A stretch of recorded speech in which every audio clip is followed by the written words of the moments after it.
അദാനി വിഷയത്തിൽ ഇന്നും പാർലമെന്റിൽ പ്രതിപക്ഷ പ്രതിഷേധം. ലോക്സഭയും രാജ്യസഭയും 12 മണിവരെ നിർത്തിവച്ചിരിക്കുകയാണ്. സംഭൽ, കർഷക സമരം എന്നീ വിഷയങ്ങളും പ്രതിപക്ഷം ഉയർത്തി. സഭയുടെ അന്തസ്സ് കളങ്കപ്പെടുത്തരുതെന്ന് സ്പീക്കർ പ്രതിപക്ഷത്തോട് ആവശ്യപ്പെട്ടു. മുദ്രാവാക്യം വിളിക്കുന്നതും പോസ്റ്ററുമായി എത്തുന്നതുമൊക്കെ സഭാചട്ടങ്ങളുടെ ലംഘനമാണെന്ന് സ്പീക്കർ ഓർമ്മിപ്പിച്ചു. സഭ തുടരാൻ അനുവദിക്കണമെന്ന് രാജ്യസഭാ ചെയർമാൻ ജഗ്ദീപ് ധൻഖറും ആവശ്യപ്പെട്ടു. അതേസമയം നേതൃസ്ഥാനത്തെ ചൊല്ലി ഇന്ത്യ സഖ്യത്തിൽ തർക്കം രൂക്ഷമായി. മമതാ ബാനർജിയെ പിന്തുണച്ച് RJD രംഗത്തെത്തി. PR സുനിൽ നമുക്കൊപ്പം ചേരുന്നു. Good morning PR Sunil. സഭയിൽ ഇപ്പോൾ സംഭവിക്കുന്നത് എന്താണ്? ഈ സ്തംഭനം ഒഴിവാക്കാനായിട്ടുള്ള അഭ്യർത്ഥനകൾ പ്രതിപക്ഷം ചെവിക്കൊള്ളുന്നുണ്ടോ?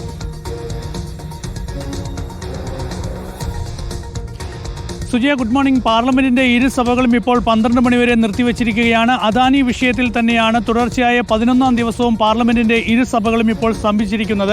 ഏതായാലും അദാനി വിഷയത്തിൽ രാവിലെ കോൺഗ്രസ് പാർലമെന്റ് കവാടത്തിൽ വലിയ പ്രതിഷേധ പരിപാടികൾ സംഘടിപ്പിച്ചിരുന്നു. അതിനുശേഷമാണ് ഇരു സഭയ്ക്കുള്ളിലും വലിയ പ്രതിഷേധം ഈ വിഷയത്തിൽ ഉന്നയിച്ചത്. ഏതായാലും അദാനി വിഷയത്തിൽ ചർച്ച വേണം എന്ന നിലപാടിൽ കോൺഗ്രസ് ഉറച്ചു നിൽക്കുകയാണ്. സുജയ ചൂണ്ടിക്കാണിച്ചതുപോലെ തന്നെ അദാനി വിഷയത്തിൽ ഇങ്ങനെ തുടർച്ചയായി സഭാ നടപടികൾ പ്രക്ഷുബ്ധമാക്കുന്നതിൽ ഇന്ത്യ സഖ്യത്തിനകത്ത് അഭിപ്രായ ഭിന്നതയുണ്ട്. ചില അംഗങ്ങൾ ഇത്തരമൊരു സമീപനം വേണ്ട എന്ന ഒരു നിലപാട് കഴിഞ്ഞ ദിവസം ചേർന്ന ഇന്ത്യ സഖ്യത്തിന്റെ യോഗത്തിൽ ചൂണ്ടിക്കാണിച്ചിരുന്നു. അതേസമയം കോൺഗ്രസ് അദാനി വിഷയം തന്നെ കൂടുതൽ ശക്തമാക്കി മുന്നോട്ട് പോകാൻ തന്നെ തീരുമാനിച്ചിരിക്കുന്നതായാലും ഈ വിഷയത്തിൽ ഇന്ത്യ സഖ്യത്തിൽ ഒരു വിള്ളൽ ഉണ്ടാകുന്നു എന്ന തരത്തിലൊക്കെ തന്നെ ചർച്ചകൾ ഇപ്പോൾ ആരംഭിച്ചിട്ടുണ്ട്. പല അംഗങ്ങളും ഇപ്പോൾ കോൺഗ്രസിന്റെ ഈ നിലപാടിൽ അതൃപ്തി രേഖപ്പെടുത്തി രംഗത്ത് വന്നിട്ടുണ്ട്. കഴിഞ്ഞ ദിവസം ഇന്ത്യ സഖ്യത്തിന് നേതൃത്വം നൽകാൻ തയ്യാറാണ് എന്ന് മമതാ ബാനർജി വ്യക്തമാക്കിയ സാഹചര്യമൊക്കെ തന്നെയുണ്ട്. ഇന്ന് വളരെ പ്രധാനപ്പെട്ട ഒരു നേതാവ്, RJD നേതാവ് ലാലു പ്രസാദ് തന്നെ മമതാ ബാനർജിയുടെ നേതൃത്വം അംഗീകരിച്ചുകൊണ്ട് രംഗത്ത് വന്നിരിക്കുന്നു. കോൺഗ്രസ് പറയുന്നതിൽ കാര്യമായി ഒന്നുമില്ല, കോൺഗ്രസിനെ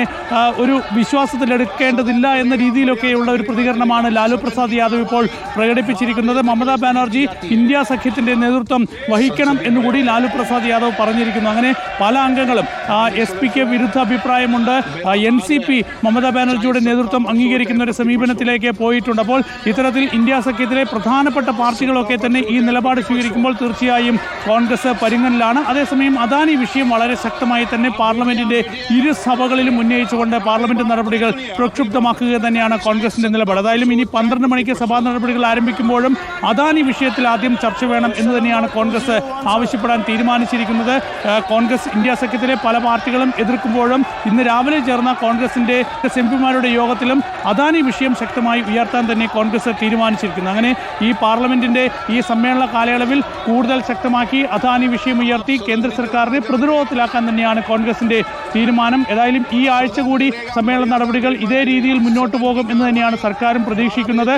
കഴിഞ്ഞ നവംബർ 25-ാം തീയതിയാണ് പാർലമെന്റിന്റെ സമ്മേളനം ആരംഭിച്ചത്. ഒരു ദിവസം സംയുക്ത പാർലമെന്റ് സമ്മേളനമായിരുന്നു. അത് മാറ്റി നിർത്തിയാൽ കഴിഞ്ഞ 10 ദിവസവും പാർലമെന്റ് സംബന്ധിച്ചത് അദാനി വിഷയത്തിൽ തന്നെയായിരുന്നു. ഇന്ന് 11ാം ദിവസമാണ്. ഒരുപാട് ഇനി വളരെ കുറച്ച് ദിനങ്ങൾ മാത്രമേ ഉള്ളൂ. ഡിസംബർ 20 വരെയാണ് പാർലമെന്റ് സമ്മേളനം ചേരുക. അപ്പോൾ ഇനി അവശേഷിക്കുന്നത് 9 പ്രവൃത്തി ദിനങ്ങൾ കൂടിയാണ്. അപ്പോൾ ആ ദിനങ്ങൾ കൂടി ഈ അദാനി വിഷയത്തിൽ തകർന്നു പോകുമോ അല്ലെങ്കിൽ പ്രക്ഷുബ്ധമാകുമോ എന്ന് കാത്തിരുന്ന് കാണാം. അതിനിടയിൽ ഒരു രാജ്യം ഒരു തെരഞ്ഞെടുപ്പ് എന്ന ഒരു ബില്ല് ഈ സമ്മേളനത്തിൽ സർക്കാർ കൊണ്ടുവരാൻ ഇപ്പോൾ തീരുമാനിച്ചിട്ടുണ്ട്.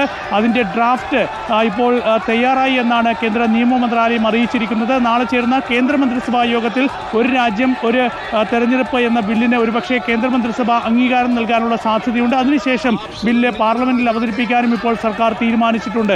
നാളെ ഈ ആഴ്ച ബില്ല് പാർലമെന്റിൽ അവതരിപ്പിക്കുകയാണെങ്കിൽ പിന്നീട് സംയുക്ത പാർലമെന്ററി സമിതിയിലേക്ക് ഈ ബില്ല് വിടാനുള്ള സാധ്യതയുണ്ട്. ഏതായാലും അതിനു മുൻപ് ഒരു സർവകക്ഷി യോഗം വിളിക്കാനുള്ള സാധ്യതയും കേന്ദ്ര സർക്കാർ പരിശോധിക്കുന്നുണ്ട്. PR സുനിലാണ് വിവരങ്ങൾ നൽകിയത്.